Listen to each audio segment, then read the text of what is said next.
আসসালামু আলাইকুম এভরিওয়ান, আমার রান্নাঘরে আপনাদের সবাইকে ওয়েলকাম জানাই।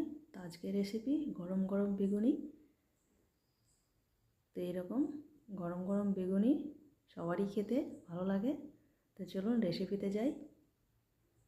তো এখানে আমি একটা বেগুন নিয়েছি। তো বেগুনটাকে আমি এখন পাতলা পাতলা স্লাইস করে কেটে নেব।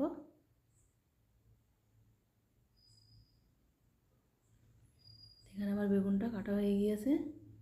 তো আপনাদের দেখিয়ে দিচ্ছি আমি কীরকম করে কেটেছি। এরকম পাতলা মতো আমি কেটে নিয়েছি, খুব একটা মোটা করিনি আমি।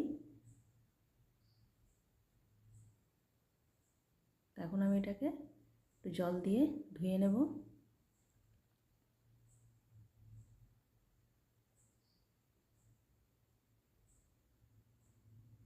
তো ভালো মতো আমি জল দিয়ে ধুয়ে আমি এখন বেগুনটাকে আর একটা পাত্রে উঠিয়ে রেখে দেবো জলটা ঝরতে দেওয়ার জন্য।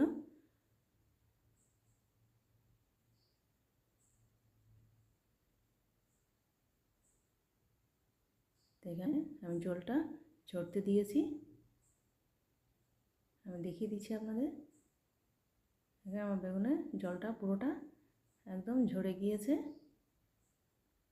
তো এখন আমি এর মধ্যে পরিমাণ মতো লবণ দিয়ে দিচ্ছি,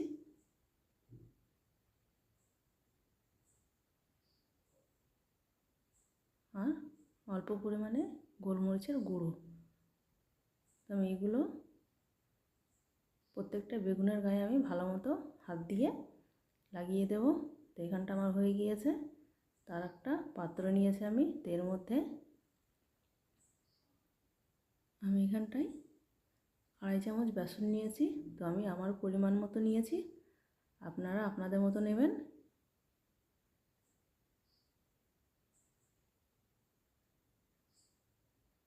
আর 1 চামচ কর্নফ্লাওয়ার, আর 1 চামচ চালের গুঁড়ো।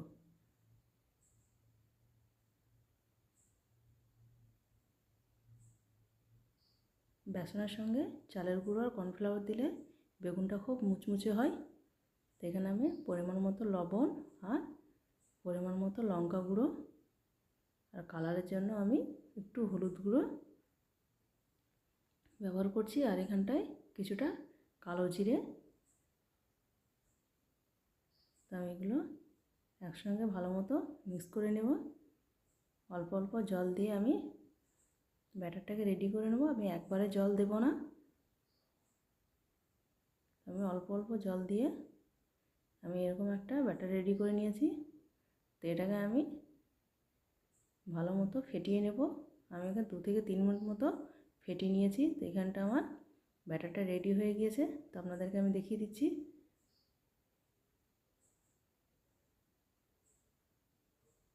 এইভাবে ভালো মতো ফেটিয়ে নেবেন। তো এখানে ফেটানো হয়ে গেছে। তো এখানে আমি একটা বেকিং সোডা দিয়ে দিচ্ছি অল্প পরিমাণে। দিয়ে আমি আবারও কিছুক্ষণ ভালো মতো ফেটিয়ে নেব।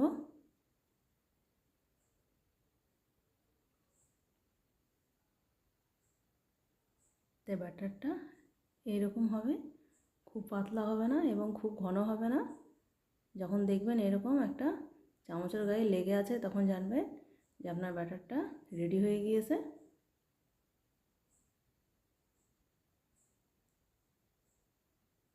তো আপনাদেরকে আমি দেখিয়ে দিচ্ছি ব্যাটারটা এরকম রেডি করবেন। তো আমি একটা গ্যাসে কড়াই নিয়ে পরিমাণ মতো তেল গরম করতে দিচ্ছি।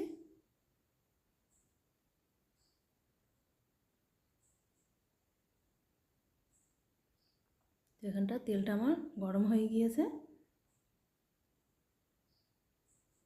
এখন আমি একটা বেগুনের স্লাইস নিয়ে আমি বেসনের মধ্যে ভালো মতো ডিপ করে নেব। দিয়ে আমি তেলের মধ্যে দিয়ে দিচ্ছি। এখানে হালকাভাবে ছাড়বেন, নইলে তেলগুলো আপনার হাতে পড়তে পারে। তো আমি গরম তেলটা আমি বেগুনের উপরে এইভাবে আমি দিয়ে দিচ্ছি। তো দেখবেন বেগুনটা খুব সুন্দর ফুলে উঠবে।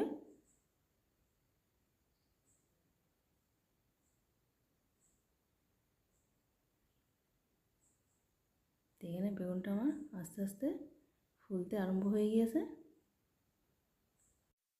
তো এখন আমি বেগুনটাকে ভালো মতো ভেজে নেব।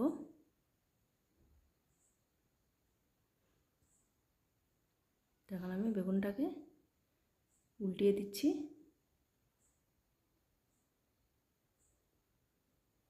তো এখানে বেগুনটা কত সুন্দর ফুলে গিয়েছে এবং কালারটাও খুব সুন্দর এসছে। তো এইভাবে আমি সব বেগুনগুলো ভেজে নেব। তো এখানে আমার বেগুনটা হয়ে গিয়েছে। তো আমি এখন বেগুনিটাকে একটা পাত্রে উঠিয়ে নিচ্ছি। দেখুন বেগুনিটা আমার কত সুন্দর ফুলেছে। তো আমি আবারও আপনাদের আরেকবার দেখিয়ে দিচ্ছি। তো বেগুনটাকে আমি বেসনের মধ্যে ভালো মতো ডুবিয়ে আমি তেলের মধ্যে ছেড়ে দিয়েছি। তো গরম তেলটা আমি হালকা হাতে আমি ওর উপরে ছড়িয়ে দিচ্ছি, যাতে বেগুনটা খুব সুন্দর ফুলে যায়। তো এখানে বেগুনটা ফুলে গিয়েছে। এখন আমি উল্টিয়ে দেব। এখন আমি বেগুনটাকে ভালো মতো ভেজে নিচ্ছি। তো এখানে আমার গরম গরম বেগুনি রেডি হয়ে গিয়েছে। তো এটাকেও আমি একটা পাত্রে উঠিয়ে নেব।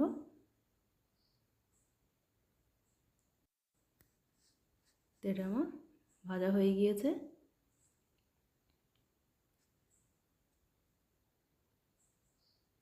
তো আমি এটাকে এখন একটা পাত্রে উঠিয়ে নেব।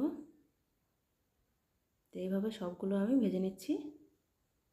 তো আমার রান্না যদি আপনাদের ভালো লেগে থাকে তো লাইক, কমেন্ট, শেয়ার এবং সাবস্ক্রাইব করে দিবেন, যেন আপনাদের জন্য আরও নতুন নতুন রান্নার রেসিপি নিয়ে আসতে পারি। তো এখানে বেগুনটা আমি দেখিয়ে দিয়েছি আপনাকে। দেখুন ভিতরে কত সুন্দর হয়েছে।